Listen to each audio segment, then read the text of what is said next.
Salut tout le monde, bienvenue dans 50% Matos, saison 2, épisode 5, podcast dédié au monde de la photo et de la vidéo. Comment ça va, Douglas ?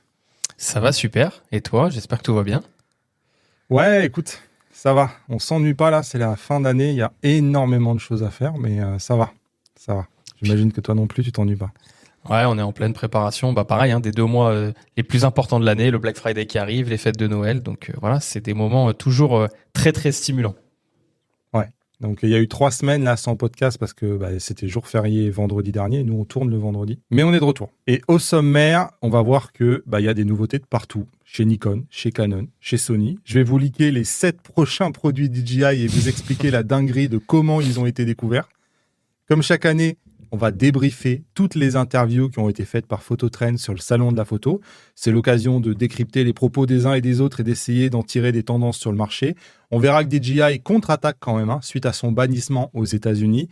Évidemment, vos messages sur le répondeur, les commentaires. Vous pouvez retrouver ce podcast au format audio sur toutes les plateformes, Apple Podcasts, Spotify, Deezer. Et vous avez aussi à votre disposition un répondeur sur lequel vous pouvez nous laisser des messages vocaux. Le lien est dans la description.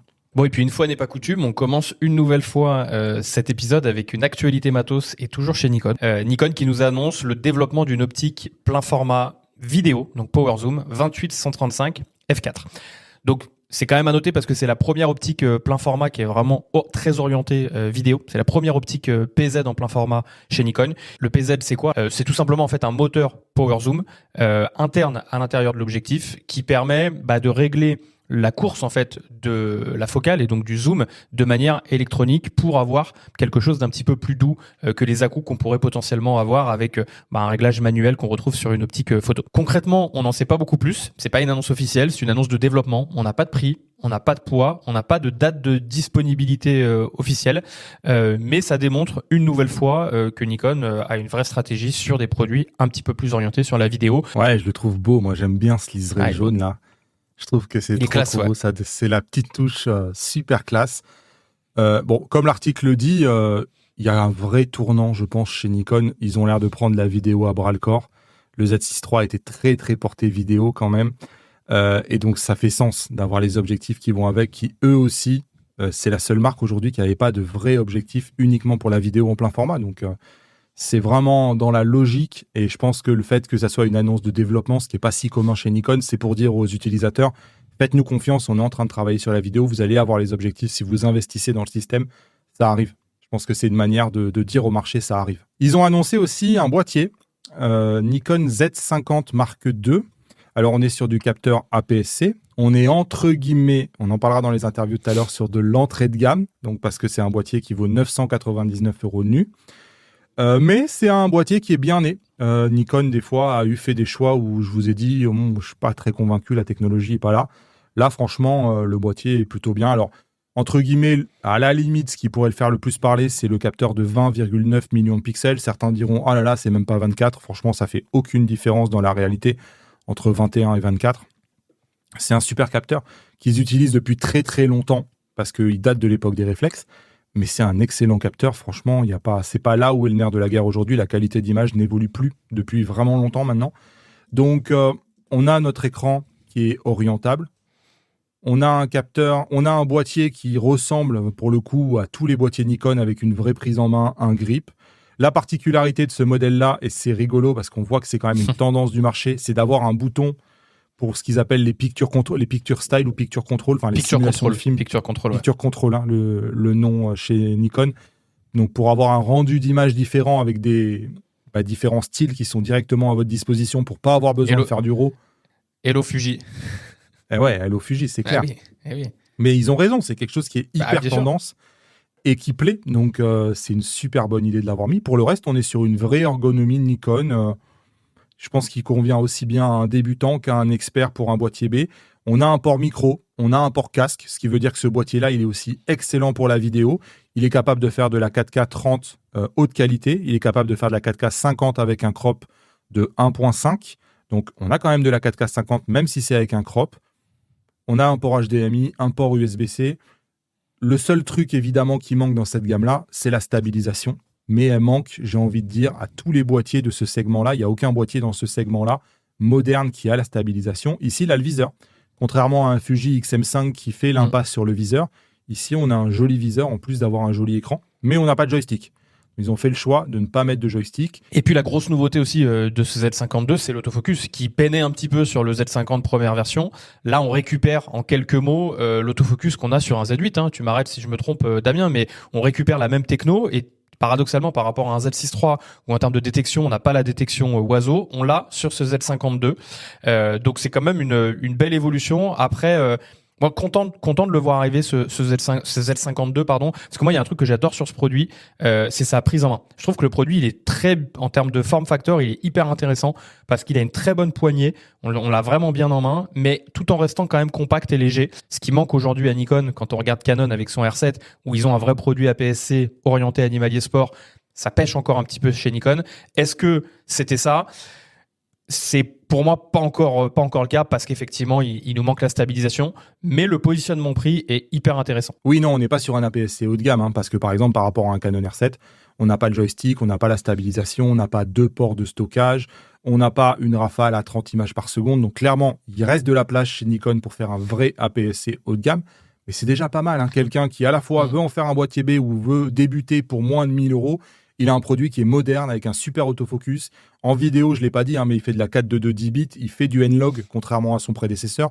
Donc en fait, il y a tous les outils qui permettent à n'importe qui de débuter avec une belle qualité d'image sur un produit où il n'y a pas vraiment de vrais défauts. On a la petite lampe, regardez devant là, qui indique quand on est devant l'appareil, est-ce qu'on est en train d'enregistrer ou pas. On a une molette à l'avant, une molette à l'arrière, donc on a une ergonomie qui est une vraie ergonomie. Après voilà, il y a des choix de style. Certains diront qu'il manque de personnalité parce qu'il ressemble à tous les boîtiers Nikon depuis 50 ans. Et d'autres disent, moi je préfère un boîtier sexy à la Fuji avec un look vintage et compagnie. Donc ça, c'est les goûts et les couleurs, mais il est vraiment très très bien né ce produit-là. Et si j'en ai l'occasion, évidemment, je vous en ferai un test, hein, parce que franchement, c'est un produit qui a une vraie place sur le marché. Et par exemple, Sony aujourd'hui n'a pas vraiment d'équivalent d'un produit comme ça. Ouais, Fuji est un peu tout seul là-dessus avec le XM5, avec le XT50. Bon, il y a Canon également avec ses R10, R50. D'ailleurs, on en parlera un tout petit peu après dans les interviews aussi. Ce qui manque pour moi, c'est pas le boîtier. Le boîtier, pour moi, vraiment réussi et très bien positionné, c'est les optiques. Parce qu'en optique, en DXZ, on a ce petit 1650 qui est bon, mais on est sur de l'ouverture assez classique. Et en fait, je me pose la question, on sait que Nikon a ouvert la monture Z en APS-C à Sigma avec les focales fixes, le 16, le 23, le 30 et le 56. Et c'est étonnant que du coup le 1850, typiquement, qui irait parfaitement là sur un Z50, le petit 1850 Sigma en 2.8 constant, soit pas proposé en Z et qu'ils aient pas fait le choix complet de laisser en fait Sigma développer des zooms en Z. Ouais, pour l'instant, l'ouverture, elle est quand même elle est réduite, quoi. Elle est limitée, ouais. Ouais, ça va devenir un problème pour eux aussi d'avoir des objectifs qui vont sur les boîtiers, quoi. Voilà pour l'actu Nikon. Chez Canon, c'est 3 objectifs qui ont été dégainés en même temps, et notamment un nouveau 70-200 2.8. Donc Canon est le premier finalement à décider dans sa gamme d'hybride d'avoir 2 versions du 70-200. Une version qui est compacte avec un zoom externe qui est facile à transporter, et une version plus classique, probablement demandée par les photographes professionnels, qui est moins compacte, mais qui dispose d'un zoom interne, donc probablement avec une meilleure tropicalisation. Et c'est une optique qui a été aussi conçue pour la vidéo en tête, contrairement à l'optique précédente qui, certes, on peut faire de la vidéo avec, mais elle a moins la vidéo dans le cœur. Donc cette optique-là, elle appartient à la gamme Z. Une des premières nouveautés, c'est que il donne le choix maintenant. Vous pouvez acheter l'optique en blanc, mais vous pouvez aussi acheter l'optique en noir. Donc je sais que ça va être un sacerdoce au moment de choisir, de se dire mais est-ce que je le prends en blanc et finalement j'ai le prestige du grand blanc, ou est-ce que je le prends en noir et j'ai l'impression d'avoir une optique plus bas de gamme. D'ailleurs, si nous avez en commentaire... Les réparts, parce qu'on sait, clairement, cette question-là, nous on se la pose au moment où on doit passer nos commandes en fait. Comme c'est compliqué d'estimer la répartition, nous on est parti sur une répartition un peu plus majoritaire sur le noir que sur le blanc. Ah, sur le noir, ouais. D'accord. Ouais. Parce qu'on pense que c'est une optique qui va peut-être plus s'orienter à la vidéo qu'à la photo, même si, et on le dit peut-être dans l'article juste après, il va y avoir quand même beaucoup de gens qui vont l'acheter en blanc et qui s'adressent aux photographes pour une raison très simple, c'est que c'est le premier 70-200 2.8 hybride qui accepte des multiplicateurs. Le 70-200 2.8 RF qui existe jusqu'à maintenant, qui est plus compact, pas de multiplicateur. Effectivement. Et donc là, on est sur un zoom interne. On a la possibilité, puisqu'en fait, ils ont repris le même châssis que le 24-105 f2.8 qu'ils avaient sorti aussi. Donc, Les objectifs, quand on les a en main, si ce n'est par le poids, on est quasiment incapable de les différencier. On a l'impression que c'est deux objectifs identiques, même longueur, même diamètre. Donc, on est compatible avec les adaptateurs de zoom motorisés qu'a sorti Canon qui permettent de transformer ces objectifs-là justement en power zoom pour de la vidéo et faire du zoom bien contrôlé. Et comme disait Douglas, on peut maintenant mettre les téléconvertisseurs. Et je dois dire que les courbes MTF avec les téléconvertisseurs sont très bonnes. Donc, ça risque d'être un objectif qui tient très bien les téléconvertisseurs, même sur les objectifs, même sur les capteurs haut de gamme. Et donc, le prix, ça fait un peu mal quand même. 3 600 €. Sachant que si vous voulez la partie Power Zoom, je crois que c'est 5 ou 600 € de plus à rajouter, plus le téléconvertisseur qui aussi vaut cher. Donc, c'est clairement un investissement, mais c'est une belle optique et qui fait du bien dans la gamme parce que ça donne deux options, compacité ou alors zoom interne. Vous savez que là, c'est tropicalisé à mort et que vous avez des options en vidéo. Et puis, dans la même annonce, 2 autres optiques ont été annoncées. Donc là, sur le terrain des focales fixes, qui viennent compléter le 35 mm 1.4 existant VCM. On a du coup son petit frère le 24 et son grand frère le 51.4. Donc là, voilà, optique sérielle. On retrouve également la motorisation. On retrouve la bague de diaph, même construction en fait que le 35 mm, voilà, qu'on a juste ici. C'est intéressant parce que on est sur une stratégie où ils sortent une gamme d'optiques à 1.4 qui fait à peu près le même poids, à peu près les mêmes dimensions. Donc pour les gens qui vont faire de la vidéo, qui vont le mettre sur des stabilisateurs, pas de sujet de devoir le rééquilibrer. On est vraiment sur des formats qui sont similaires. Le 24 va être intéressant pour de l'astro, il va être intéressant pour du paysage, et le 50, on présente plus le 51.4 avec un bokeh assez prononcé. Et puis niveau budget, ça reste quand même encore un budget. Le 50 à 1 599 €, le 24 à 1 749 €. Donc voilà. Ouais, c'est un peu ce que fait Nikon aussi. Ils sont en train de dégainer là toute une gamme en 1.4 à une vitesse lumière. Ils sont en train de compléter la gamme et de rattraper Sony, tous ces constructeurs-là. La concurrence est rude. Stratégie différente, de Nikon, parce que Nikon sur les 1.4, ils font des prix très agressifs. 35 1.4, 50 1.4 dans les 700 €, je crois. La stratégie Canon est un peu différente. Alors chez Sony, il n'y a pas de nouveauté. Mais il y a quand même eu un teaser qui a été mis sur la page de Sony Japan, comme quoi il y aurait un special event. Donc, il n'y a pas de date précise, mais eux, en tout cas, le special event va avoir lieu visiblement au 20 et au 21 novembre avec des nouveautés qui seront, puisque j'imagine, annoncées, puisqu'il y a marqué un coming soon. Donc voilà, à suivre, mais il y aura probablement des nouveautés Sony à venir d'ici la fin de l'année. Et donc, on part chez DJI. Et ça m'a fait... Alors, je vous disais tout à l'heure que je vais vous leaker les 7 prochains produits DJI. Donc, c'est pas moi qui les leak. Il va relayer un leak plutôt. Ouais, voilà, je vais relayer un leak et la manière dont ça a été leaké est rigolote. C'est-à-dire que l'histoire part quand même d'un mec qui prend un drone DJI et qui décide en fait de scruter. Vous savez qu'il y a un nouveau headquarter en Chine pour DJI, donc 2 énormes tours. Et le mec, il a pris son drone DJI, il est passé bureau après bureau pour regarder à travers les fenêtres qu'est-ce qu'il y avait. Et donc, je crois que ça dure plusieurs heures, tout le parcours. Et les mecs ont fait des arrêts sur image quand ils trouvaient un produit intéressant.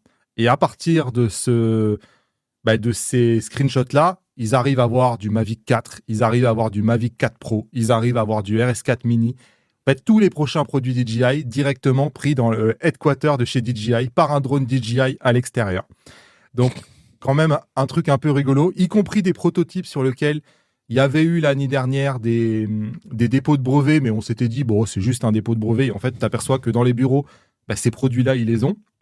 Donc, pour parler de quelque chose qui a vraiment été annoncé, ils viennent d'annoncer un nouveau masque qu'ils ont appelé les Google N3, qui est un masque plus abordable que le masque qu'ils avaient jusqu'à maintenant, puisque là, on est à 269 €. La particularité de ce masque, je vous le fais très simple, c'est qu'il est beaucoup plus gros que le masque habituel.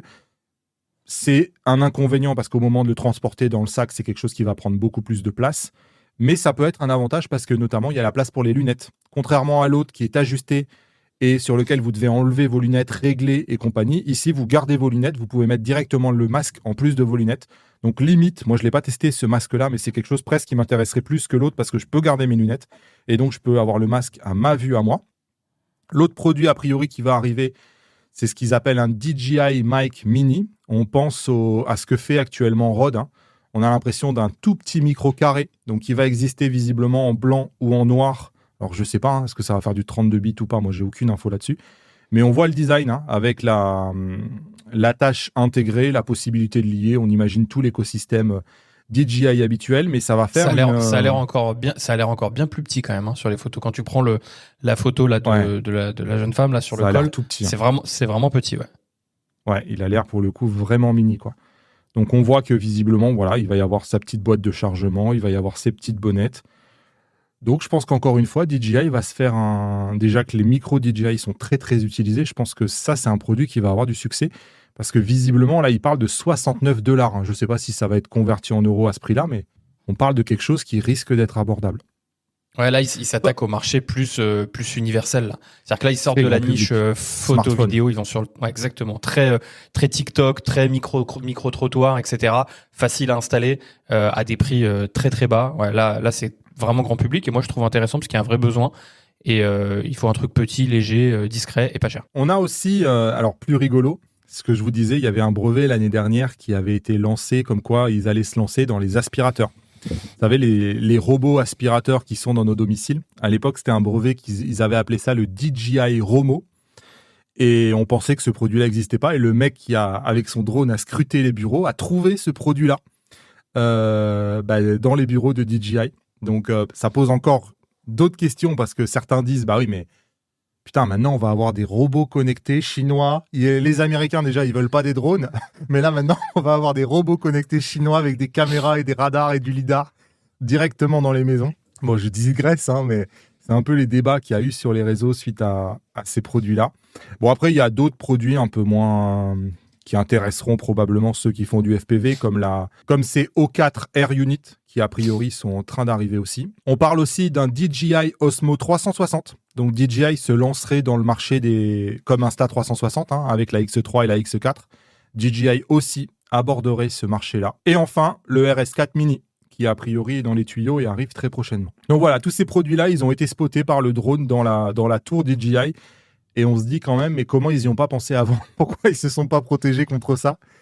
Ça paraît une évidence. Enfin, je connais personne qui va dans les bureaux d'Apple avec un drone et qui peut de l'extérieur voir ce que fait Apple. Enfin, maintenant, en plus, ils mettent des zooms sur les drones, donc faut se protéger. Là, ils ont été pris au piège par leur propre produit. L'histoire, elle est rigolote quand même. Et donc, on a le Mavic 4 que j'ai gardé le meilleur pour la fin, qui visiblement aussi est en train d'arriver. De ce qu'on voit du Mavic 4, d'ailleurs, il y a certaines photos prises probablement lors de tests des ingénieurs où on voit que probablement ils comparent la qualité de l'ancien, du nouveau. On voit avec un gimbal beaucoup plus rond, probablement que un peu à la manière du Mini, il va permettre d'orienter le gimbal beaucoup plus vers le haut que c'était le cas avant où il était bloqué. On le voit ici.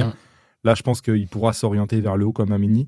Et je pense qu'ils comparent la qualité face à un Sony, face à un Lumix. Ils doivent se faire leur propre benchmark.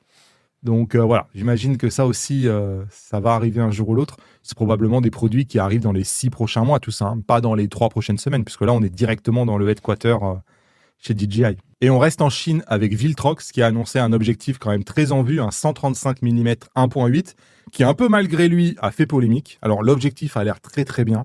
Ce que fait Viltrox actuellement, il n'y a vraiment aucune critique possible, c'est une qualité géniale et compagnie. Ce qui a fait polémique, c'est que les testeurs avaient eu pour consigne que la sortie était repoussée suite à un problème de conception dans l'objectif qui faisait que sur certains produits, le simple fait de les mettre dans le sac, de les manipuler, de les transporter, quand vous le sortez du sac, les lentilles ont bougé et la qualité était plus du tout là. Donc un objectif qui semblait un peu fragile de conception sur certaines premières unités, qui fait que Viltrox doit revoir un peu la conception des objectifs pour corriger ce problème-là, et donc doit reporter de plusieurs mois la sortie de cet objectif-là. Et donc, quand les tests sont sortis, il y a Petapixel qui a dit nous, on ne comprend pas pourquoi les tests sont sortis, et pourquoi nous, on n'a pas testé cet objectif-là. C'est parce qu'il y a un problème, et que les gens qui ont testé cet objectif-là vous ont pas averti qu'il y avait le problème, alors que nous, on a décidé d'attendre, d'être sûr que ce problème soit réglé avant de sortir notre test. Donc, c'est un peu le truc qui a fait polémique avec cet objectif-là. Et puis il y a une note en fin d'article qui est quand même intéressante à souligner de Petapixel, qui nous dit « Lors des premiers échanges avec Viltrox concernant un test, la société a proposé de nous envoyer une version en édition spéciale avec la marque gravure Petapixel pour notre échantillon, mais nous avons refusé car cela aurait pu être perçu comme affectant notre opinion impartiale de l'objectif. Petapixel n'est pas non plus un partenaire affilié de Viltrox. Enfin, moi, je pense qu'ils ont juste voulu leur faire plaisir, en fait. Dire, bah tiens, je te le grave à ton nom. C'est un peu comme, tu te rappelles, Angel Bird t'avait proposé de te graver une carte. C'était plus pour leur faire plaisir. Mais du coup, ça montre qu'ils font hyper attention à ce genre de choses pour pas que les gens aient l'impression que ce soit c'est un peu acheté, en fait, le test. Ouais, vas-y, attends. Moi, je voudrais surtout pas avoir... je voudrais pas avoir un objectif brandé Damien Bernal. Et faire mes plans produits avec un objectif brandé Damien Bernal. Un peu comme, c'est clair. Tu vois, Small Rig, là, qui ont fait des collaborations avec des créateurs et des produits brandés des créateurs, tu vois. Moi, j'ai envie d'avoir le produit. Au contraire, j'ai envie d'avoir le produit que va recevoir le grand public. Le même produit. Je veux pas un produit différent. Donc, je pense que là, ils ont raison. 100%, ils ont raison. Donc voilà pour toutes les nouveautés matos qui ont été annoncées là depuis le dernier épisode. On va maintenant débriefer un aspect un peu plus politique puisqu'on va essayer d'apprendre un peu plus sur l'état de chacune des marques grâce aux interviews qu'a mené Phototrend sur le salon de la photo. Comme d'habitude, c'est les meilleurs dans cette activité-là. Je me permets de débriefer sur la base de leurs articles. Je vous invite évidemment à aller lire en intégralité parce que moi, à chaque fois, je reprends qu'une ou deux questions. Donc, n'hésitez pas à aller les voir en entier.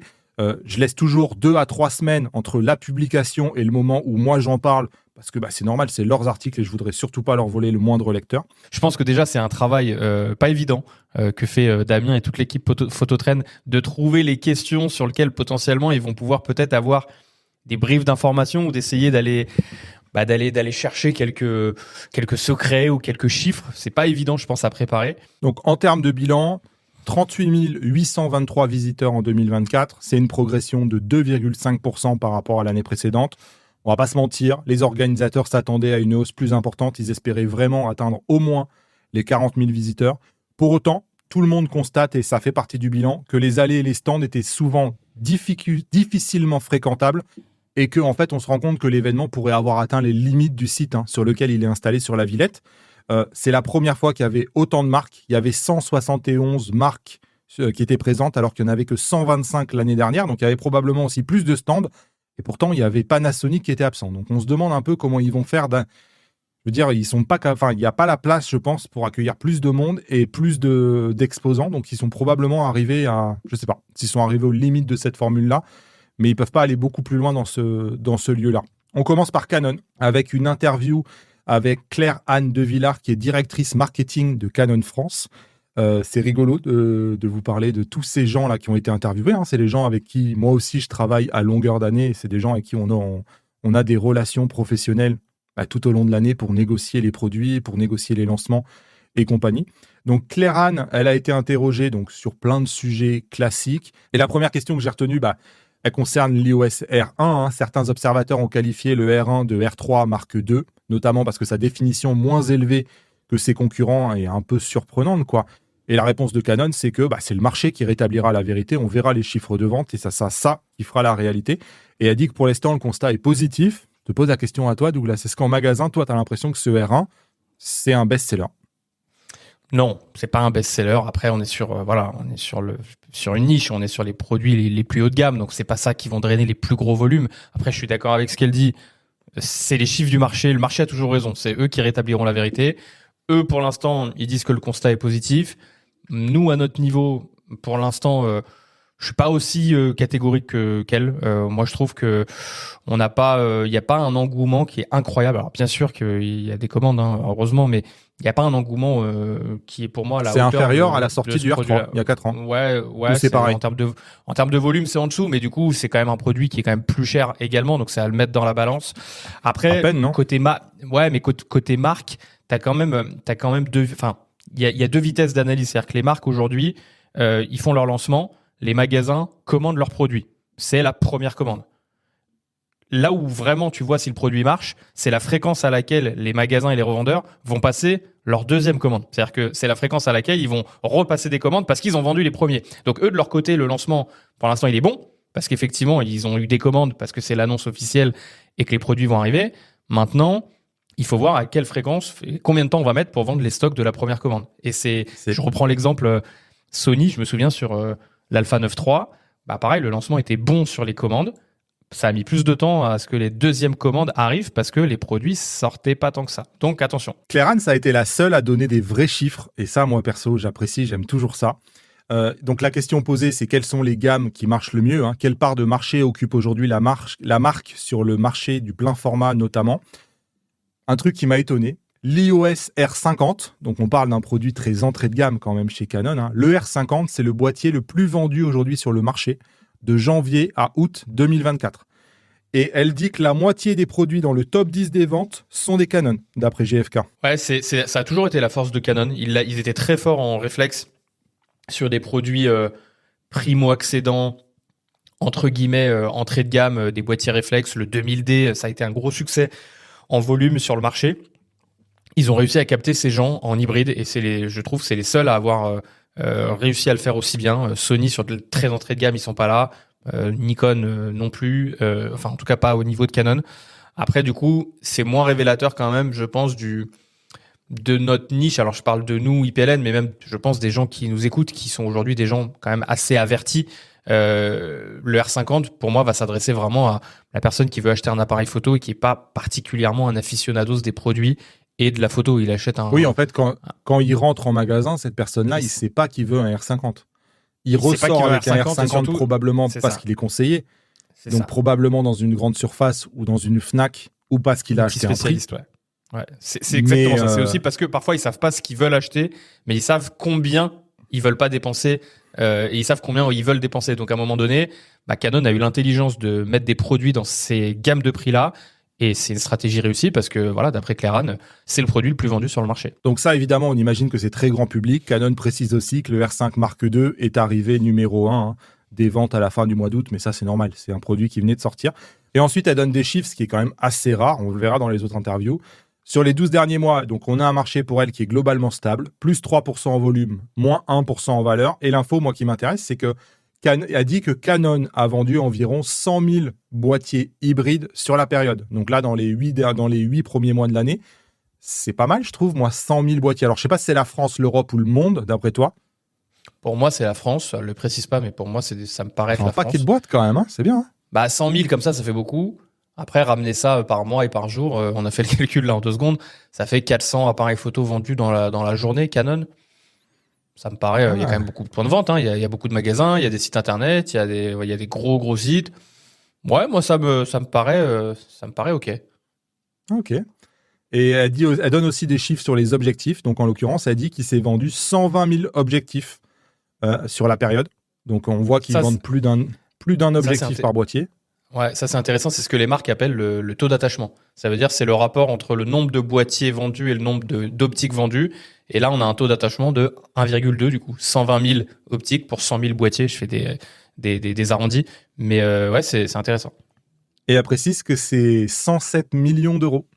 Là aussi, ça donne une idée un peu des sommes qui sont en jeu sur ces marchés-là. C'est quand même des marchés qui pèsent, hein, j'ai envie de dire. Je trouve que c'est des beaux volumes, moi, hein, vraiment des très très beaux volumes. Après, voilà, elle dit nous sommes clairement leaders sur ce marché, puisque nous avons 30% de part de marché de janvier à août 2024. Donc, elle semble dire que 30% des objectifs qui sont vendus sur le marché, c'est un objectif Canon. Et elle dit c'est le double du numéro 2. Donc, elle a l'air de dire qu'en gros, Canon vend 2 objectifs pour, par exemple, si Sony est le deuxième, pour un objectif Sony. Ce qu'elle dit pas. Hein, Attention, par contre, je t'en perds juste le truc. Il rentre pas autant dans le détail, mais là, justement, sur cette réponse, elle dit pas si c'est le nombre d'optiques hybrides ou le nombre d'optiques globales. Ce qui est pas du tout pareil, parce que si c'est le nombre d'optiques, si c'est global, ça me choque pas. Et effectivement, ils ont une grosse part parce que Canon est encore une des rares marques à vendre encore quand même pas mal d'optiques réflexes. Donc, si là-dedans, on enlève Sony qui fait pas d'optique réflexe, Lumix qui fait pas d'optique réflexe, Nikon qui en fait plus énormément, forcément, leur part, elle est plus importante. Et elle finit par préciser qu'elle a vendu 100 000 hybrides et 30 000 réflexes. Donc, il y a quand même à peu près 30 000 réflexes qui se vendent chaque année. C'est beaucoup. Chez Canon, c'est 30%. Hein. C'est beaucoup. C'est vraiment beaucoup. Chez Nikon, c'est Nicolas Gillet, qui est directeur marketing et communication chez Nikon France, qui a répondu aux questions.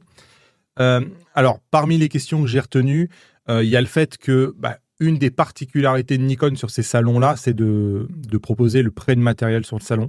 Donc, les gens peuvent venir, ils donnent leur carte d'identité, ils donnent une caution et ils peuvent partir tester le boîtier comme ils veulent dehors. Ça, c'est plutôt cool. Alors, c'est pas les seuls à le faire, mais c'est probablement Nikon qui l'a fait le plus. On lui pose la même question qu'à Canon. Quelle est la position actuelle de Nikon sur le marché de la photo en France ? C'est des chiffres que moi, j'essaye d'obtenir en ce moment parce que je suis en train de vous préparer une vidéo qui s'appelle « Les avantages et les inconvénients des hybrides Nikon ». Et c'est vrai que, franchement, c'est difficile. Ça communique pas. Autant Canon, dans l'interview d'avant, il donne plein de chiffres et on peut s'appuyer dessus. Autant là, c'est quand même... c'est pas de la méthode Coué, mais c'est pas loin. Je ne peux malheureusement pas vous donner de chiffres. Nous sommes cependant contents de notre position, en particulier sur le plein format, mais il ne donne pas la position. Ce qui m'importe le plus, c'est d'atteindre les objectifs que Nikon France se fixe chaque mois en termes de vente. Et là, ça se passe très bien. Plus globalement, le marché a chuté un peu sur le plein format en début d'année. Il s'est stabilisé sur les mois récents. Mais le marché est tel qu'aujourd'hui, un simple lancement d'un nouveau produit peut changer la taille du marché ponctuellement. Donc voilà, on n'en saura pas plus sur la sur la position exacte de Nikon. Les best-sellers aujourd'hui chez Nikon, c'est le Nikon Z8, qui est quand même un produit qui est cher. Sur 12 mois cumulés, le produit qu'ils ont le plus vendu, c'est un produit à 4 600 €. C'est beau quand même. Ça montre que la stratégie haut de gamme, ça fonctionne aussi. Et le Nikon ZF. Donc, 2 produits phares aujourd'hui chez Nikon. Et ils disent qu'évidemment, on a peu de recul pour l'instant sur le Z6 III, mais que c'est un produit qui a bien démarré. Enfin, ils reviennent sur un choix étonnant quand même de la part de chez Nikon. Quand ils ont lancé la monture Z, ils ont choisi de faire une gamme d'objectifs 1.8 haut de gamme. Et Nicolas le dit, c'est un choix, et c'est vrai qu'on a eu du mal à expliquer sur le papier.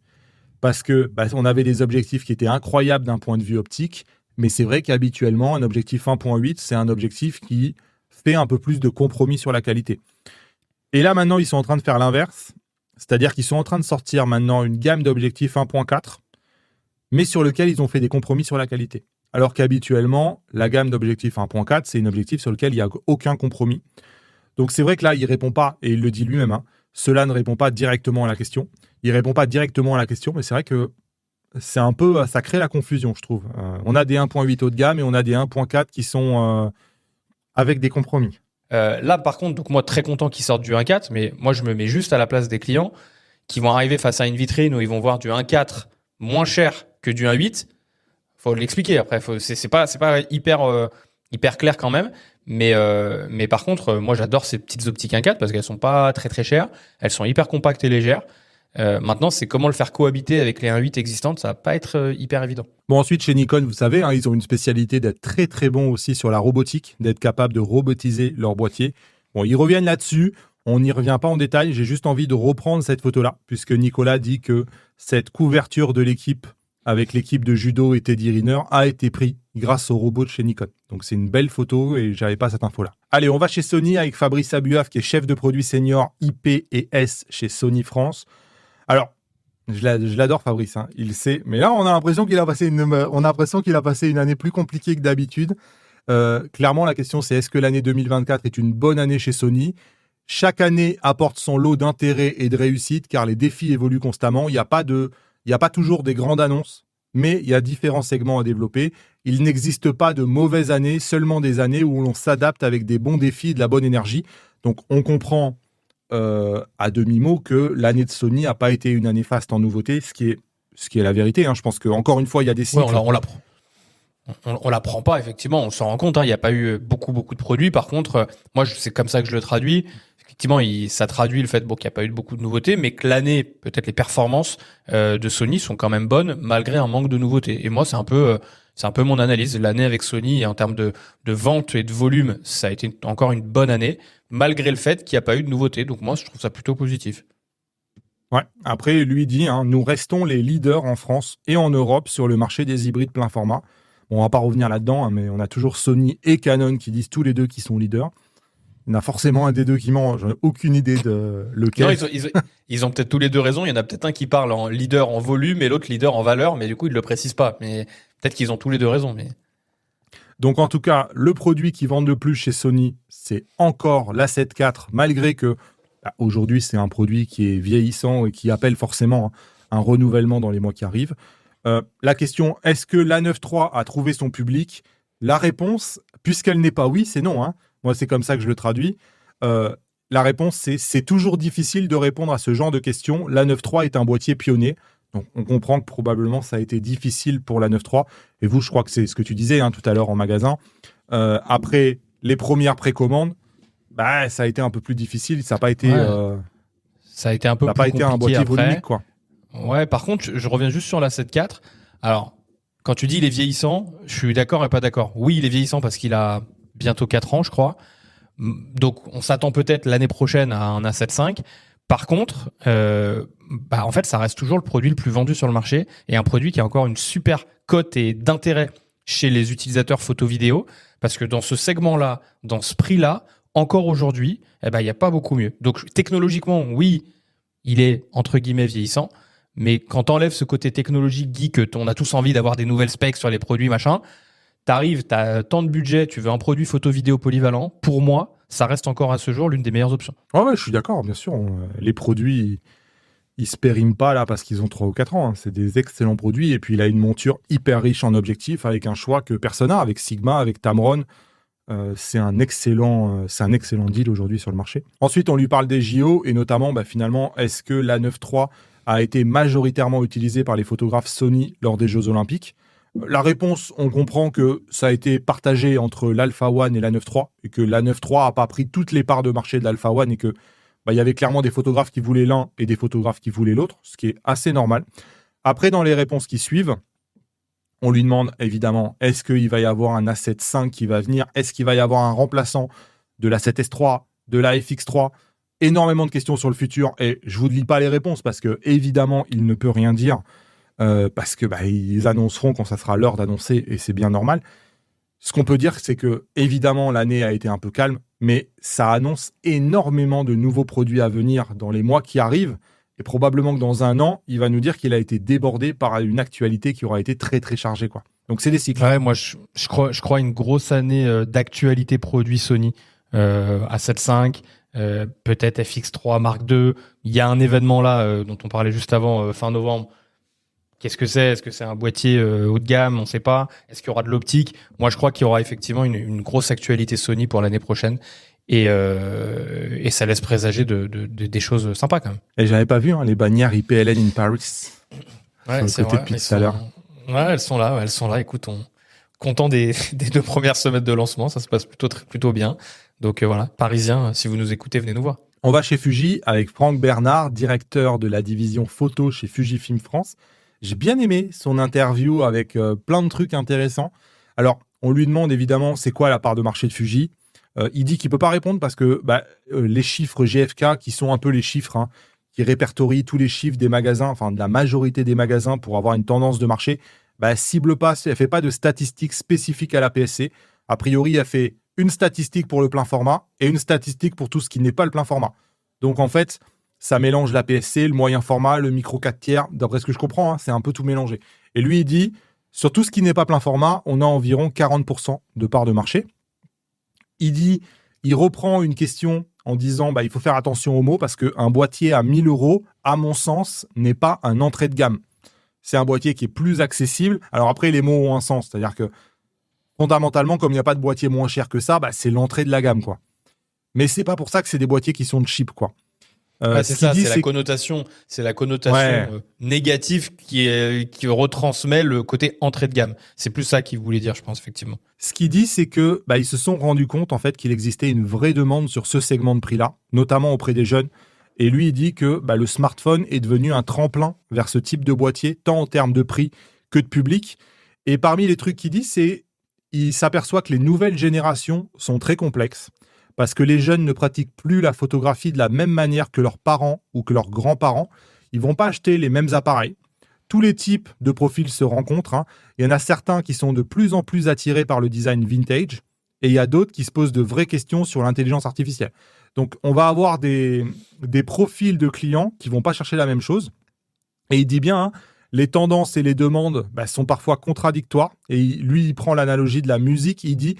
Il y a beaucoup de monde qui revient au disque vinyle, mais en même temps, il dispose d'un abonnement de musique en streaming.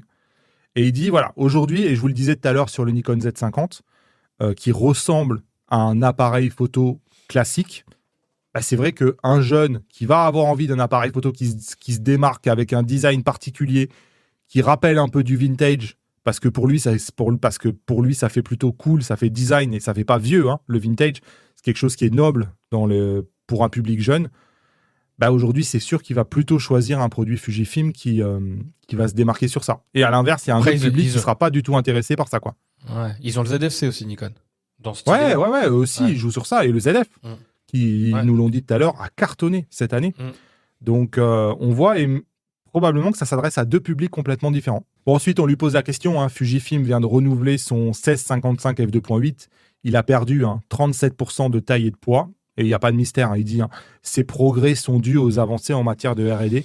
Donc, pour ceux qui pensent que les optiques n'évoluent pas, c'est incroyable. Sur une intervalle de 7 ans, le progrès qui a été fait entre 2 générations d'optiques. Donc, encore une fois, c'est dit. Ça rappelle, Fujifilm est probablement un des constructeurs qui est le plus avancé dans sa stratégie écologique. C'est-à-dire que, par exemple, sur le XM5, ils vont jusqu'à l'emballage. C'est-à-dire qu'ils ont un emballage cartonné qui est moche, mais ils font le choix d'avoir aucun plastique, de même faire attention à l'encre qu'ils vont utiliser sur cet emballage-là. Et eux, ils sont dans une optique de dire d'ici 2030, on a un plan qui vise à réduire drastiquement le CO2 qu'ils utilisent. Donc, c'est intéressant de voir que les constructeurs ont aussi ça en tête et beaucoup de constructeurs modifient leur package pour aller dans ce sens-là. Par contre, il donne une information. Si vous cherchez à acquérir un X106, les gens l'attendent. Et je m'excuse pour l'indisponibilité du produit, mais je pense que l'on va réussir à livrer l'ensemble des boîtiers commandés. Attention, accrochez-vous, d'ici 10 à 11 mois seulement. Donc, il est en train de dire que quelqu'un qui commande un X6 aujourd'hui, il peut attendre quasiment 1 an, quoi. Ça te paraît cohérent, toi, avec ce que tu as... Ouais, je pense quelqu'un qui commande aujourd'hui ça me paraît cohérent parce que il y a toujours des gens qui continuent à le commander. Et en fait, on prend plus de commandes que de produits qui arrivent. Donc, en fait, ça ne fait que retarder la date à laquelle... Donc, on en reçoit, par contre. Enfin, je peux pas donner de chiffres, mais malheureusement, je vais faire comme les autres marques. Je peux pas donner forcément de chiffres très précis. Mais des X100, on en a livré quand même. Mais il y a une telle demande. C'est ce qu'il dit à un moment donné dans l'interview. C'est qu'il dit, on s'attendait à des résultats très, très importants. On avait fait des projections très ambitieuses en termes de nombre de ventes, mais ça a dépassé de très, très loin tout ce qu'on avait imaginé. Donc, là... Autant quand il y a des pénuries sur d'autres produits, parfois on se demande si c'est pas une vraie stratégie. Là, je pense que ça les a un peu dépassés quand même et qu'il y a eu un engouement incroyable autour du produit que personne ne pouvait prévoir. Et enfin, la dernière question est intéressante puisqu'on lui demande un peu sur les Jeux Olympiques, est-ce que finalement ils ont eu des retours de photographes professionnels équipés du XH2S ? Et la réponse, c'est nous n'avons pas eu de retour du côté du XH2S, sous-entendu. Enfin, moi, c'est comme ça que je le traduis, Il n'y a pas eu de vraie demande de photographes professionnels pour aller shooter en XH2S. Par contre, il dit que c'est le GFX 100S2 qui a été fortement demandé par les photojournalistes qui voulaient l'essayer sur le terrain. Donc probablement au niveau des professionnels, une demande plus importante sur le moyen format que sur le capteur APS-C, ce qui me paraît normal. Allez, chez Tamron France, c'est Jean-Christophe Thierry qui est président de Tamron France, qui nous dit qu'en France, on estime qu'environ 85% des ventes concernent des objectifs pour appareils hybrides et 15% sur les objectifs réflexes. Et encore, en France, c'est plus qu'à l'échelle mondiale, parce qu'à l'échelle mondiale, aujourd'hui, c'est 97% d'objectifs qui sont faits pour les hybrides et 3% d'objectifs qui sont faits pour les réflexes. Sur les 12 derniers mois, le best-seller chez Tamron, c'est le 28-75 f2.8 G2 et le 35-150 f2 2.8. Donc, c'est 2 objectifs qui sont fabuleux et qui sont maintenant disponibles en plus en monture Nikon Z. On lui pose la question, est-ce que Tamron pourrait développer des focales fixes lumineuses? Donc, évidemment, on parle de 1.4 ou de 1.2. Il est assez clair sur ça. Chez Tamron, la stratégie est la différenciation. On propose des zooms qui n'existent pas ailleurs. C'est notre cœur de métier. Aujourd'hui, d'un point de vue commercial, il y a déjà un grand nombre d'acteurs qui proposent ce type d'optique et nous essayons plutôt de jouer la carte de l'agilité.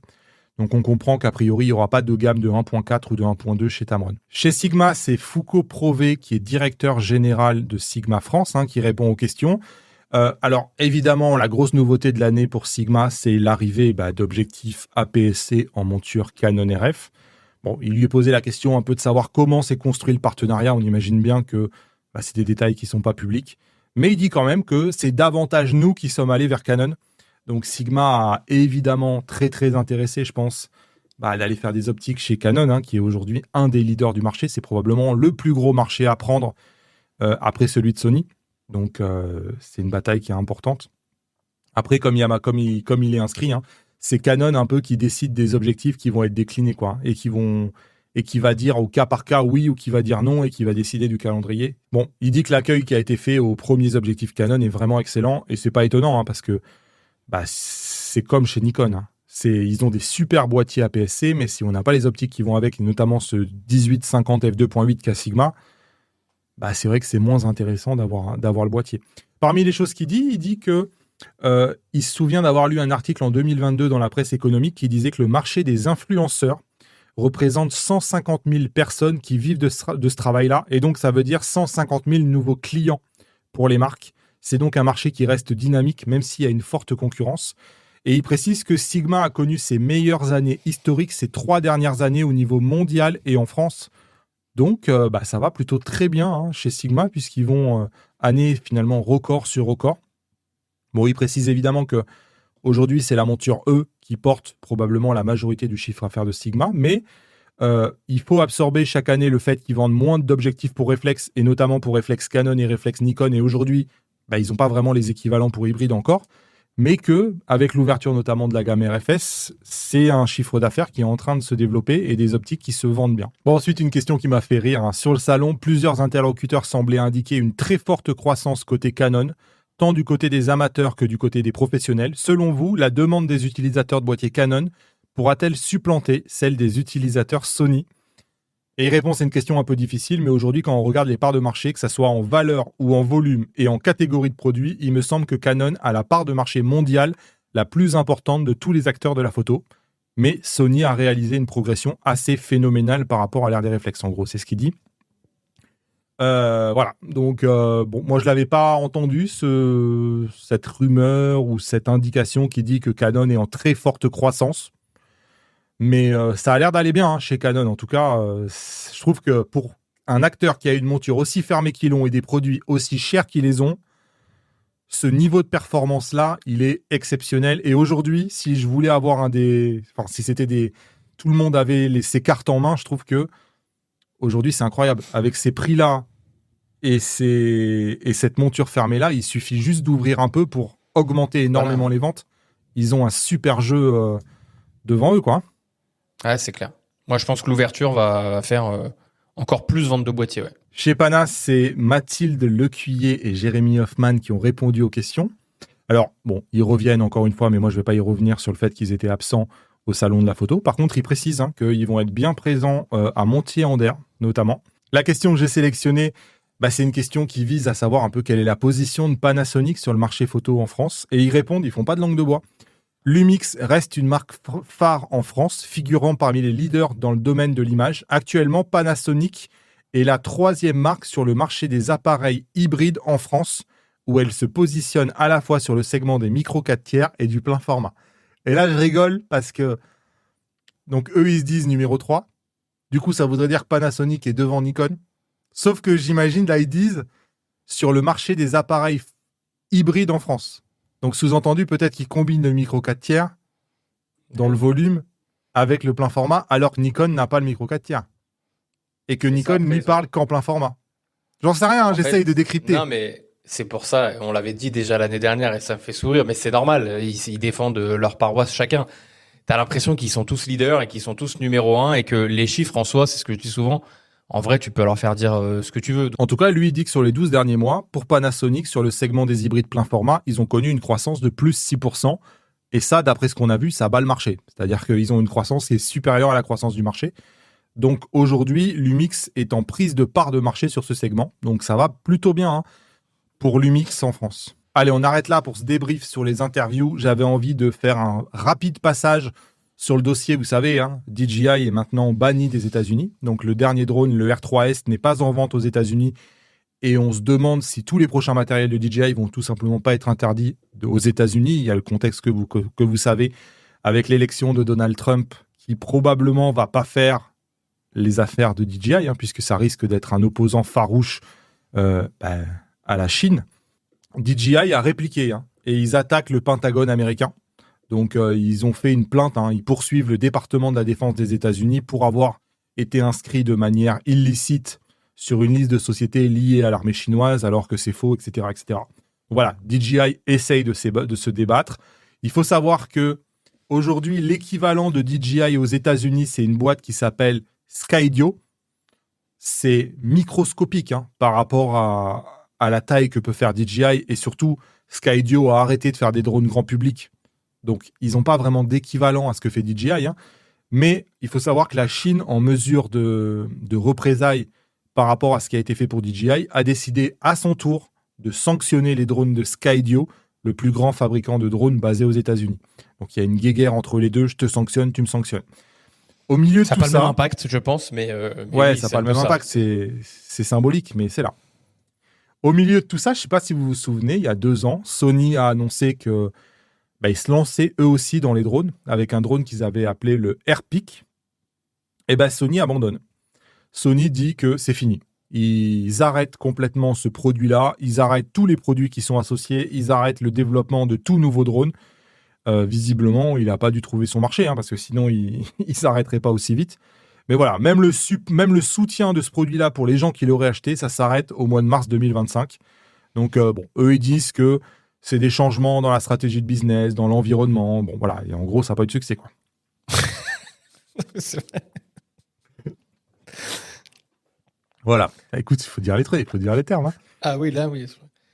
On va écouter les répondeurs.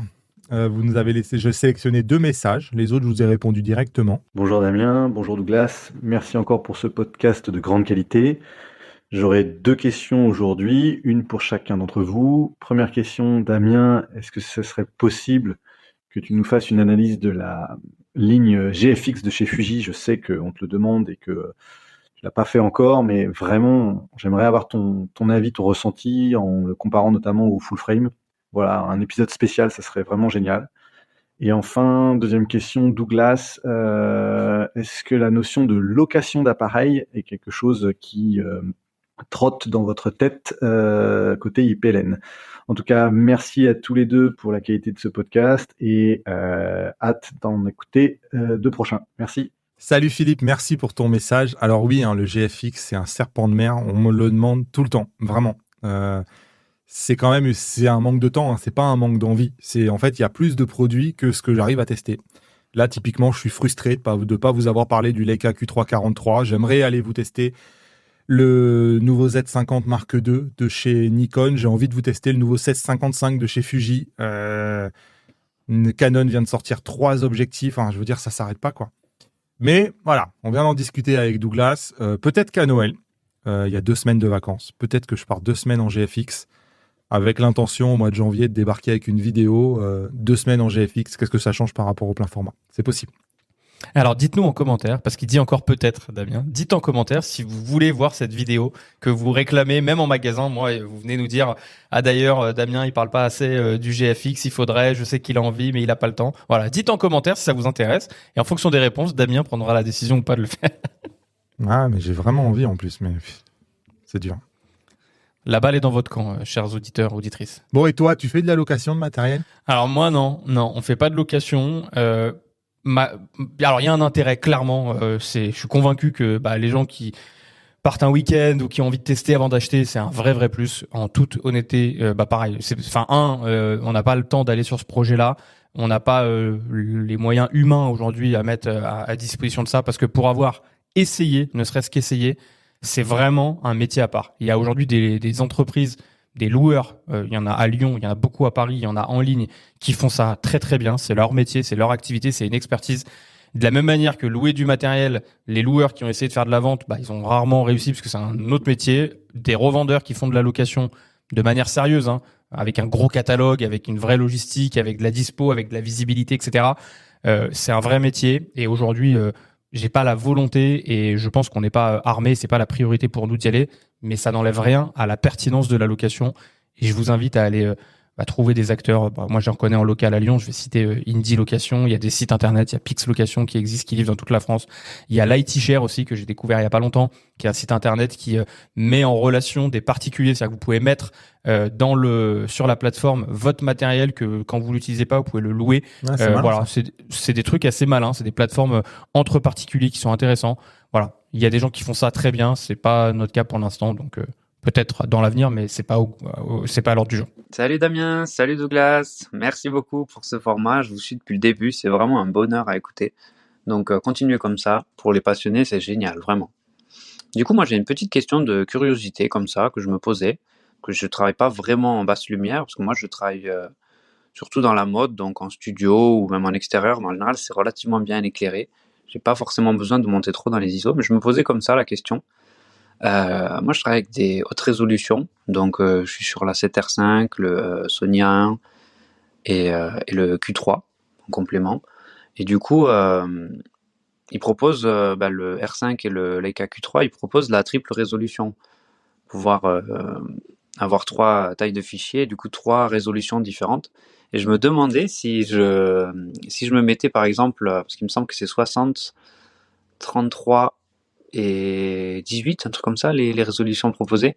Et du coup, si je me mettais par exemple en 33 ou en 18, est-ce que du coup j'aurais une meilleure gestion du bruit? Et du coup, meilleure montée en ISO?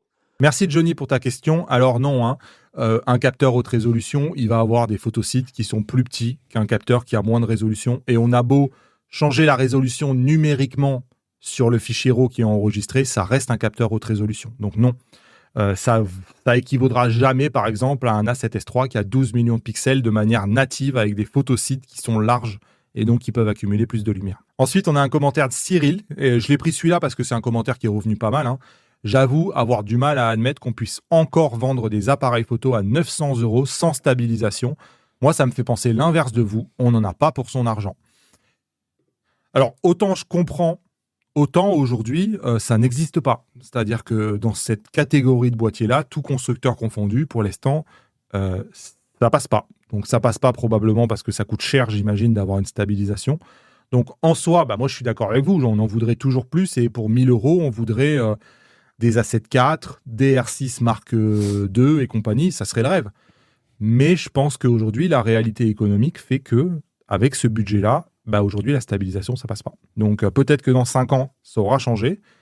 Mais je pense que voilà, il y a une réalité économique. Et moi, c'est ma position, hein, mais j'estime que la stabilisation est surcotée. Ça a toujours été quelque chose que j'ai dit. Je dis pas que ça ne sert à rien la stabilisation. Je dis juste qu'aujourd'hui, j'ai l'impression pour certaines personnes que si tu n'as pas de stabilisation, presque tu peux pas faire de photo. Moi, je trouve que, franchement, je l'utilise souvent des appareils sans stabilisation. Je vois pas une différence si incroyable. Je viens de passer là une semaine avec le XM5 chez Fuji. En photo, je vois aucune différence. En vidéo, on met un kit qui est stabilisé. C'est pas si mal. La différence, c'est pas le jour et la nuit. Moi, je suis d'accord avec ça. Je trouve que ce soit sur la stabilisation ou parfois, c'est un peu le même exemple, la tropicalisation.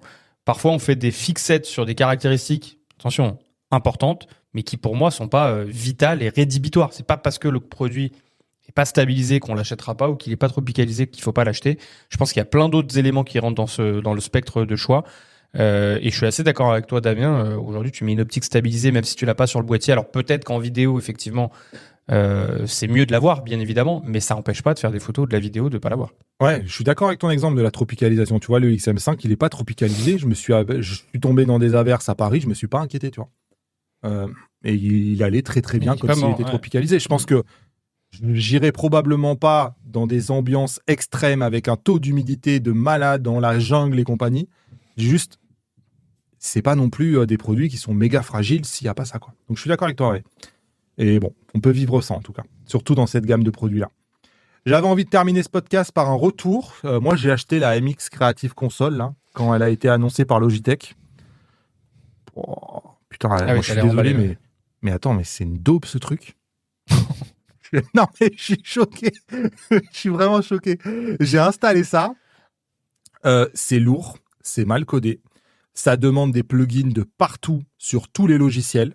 Il y a plein de logiciels pour lesquels il n'y a rien de supporté nativement. Typiquement, Final Cut Pro, il ne connaît pas. Et ça marche très mal. Moi, j'ai vraiment été étonné par l'implémentation. Je connaissais ce que faisait Stream Deck. Pour moi, les Stream Deck sont bien meilleurs que ces produits-là, hein, sincèrement. Moi, je l'ai utilisé une demi-journée et je l'ai désinstallé, je le renvoie. Parce que vraiment, pour le coup, c'est pas au niveau, quoi. Ouais, alors, c'est hyper intéressant ce que tu dis. Franchement, c'est bien parce que t'en avais parlé, je crois qu'on en avait parlé dans un podcast il y a deux épisodes, je crois, où il y avait l'annonce et tu semblais hypé, intrigué, intéressé en fait par le produit sur le papier. Et moi, je trouve le retour d'expérience hyper intéressant. Tu l'as reçu, t'es pas content, tu dis que tu le renvoies. Voilà, c'est ce qu'on veut entendre. Et bravo pour le dire. Et moi, j'étais étonné. Attends, ça installe des plugins à l'intérieur de Lightroom. Mon Lightroom, maintenant, il met 2 heures à se fermer parce qu'il dit qu'il doit éteindre le plugin. Enfin, laisse tomber. Jamais de la vie. Oh.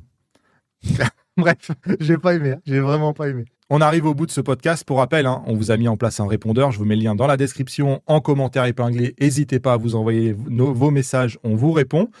Merci Douglas. Merci à toi. C'était un plaisir. Et on se retrouve dans 15 jours. Salut tout le monde. Yes. Salut.